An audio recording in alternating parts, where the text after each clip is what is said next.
Married the most popular boy in school, but he was gay, so he gave me 3 rules on our wedding night: don't talk to me, don't touch me, and stay out of my business. But I didn't realize that later he himself broke each of those rules.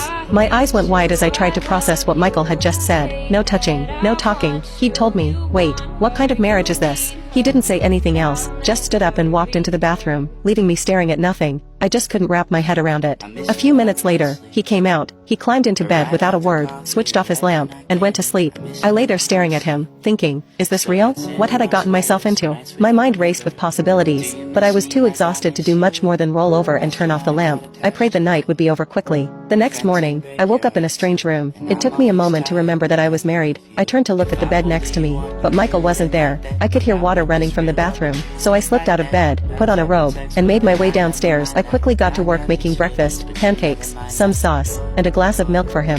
When I heard him coming down the stairs, dressed sharply in a black suit and white shirt, I greeted him with a smile. Good morning. He didn't even respond. I was taken aback but tried again. I made breakfast. Hope you like it. He picked up his briefcase, ignored me, and walked straight out the door, saying, when I give a rule, I expect it to be followed. I stood there, stunned. Was this a joke? How could we be married and he wouldn't even talk to me? What kind of relationship was this? I tried to brush it off for the time being. Maybe when he came back, I could talk to him about all this. The hours dragged by, and still, he wasn't home. I made dinner, hoping he'd at least come back for that, but by midnight, he still hadn't shown up. I gave up waiting, climbed into bed, and turned off the light. Out of nowhere, I opened my eyes to find Michael staring at me. I nearly had a heart attack. When did he come back? How did he get in without me hearing him? He didn't say a word. I just stared at him, too scared to ask. He didn't even wake me up when he came in. I was so confused. I turned away, trying to ignore the growing frustration inside me. The next day, I woke up late, again, and went about my routine. I had to go to work. I showed up to work, and my coworkers were all surprised to see me.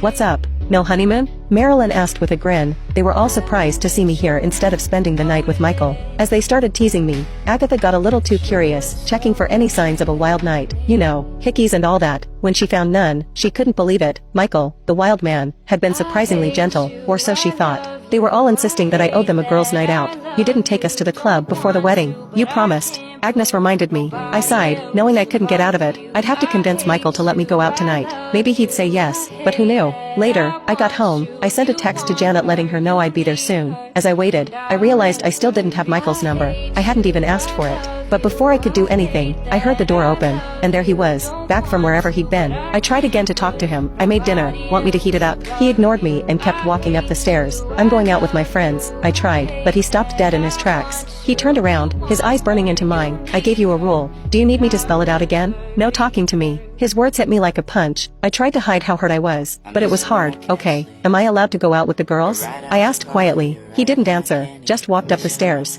I couldn't help but sigh and make my way out. At least I could escape this weirdness for a bit. I caught a cab and headed to the club. Meanwhile, in the upstairs room, Michael stood by the window and watched the taxi disappear into the distance. Go and find the club Mrs. Brown is going to, he ordered. You have 10 minutes. In the club, I drank with my friends, listened to music and talked and laughed. I didn't know Michael was in the club. The bodyguards greeted him respectfully, and he strode in, scanning the room with piercing blue eyes. He picked me up right from the VIP lounge upstairs. I was sitting at the bar, talking to my friends, laughing. He frowned when he noticed I was wearing a short red skirt. A group of men came up to us and offered to buy us drinks. We accepted it readily and began to drink without a word. Michael watched the scene grimly, clenching his teeth. When one of them leaned over and put his arm around my waist, Michael's patience finally reached its limit. He stood up angrily.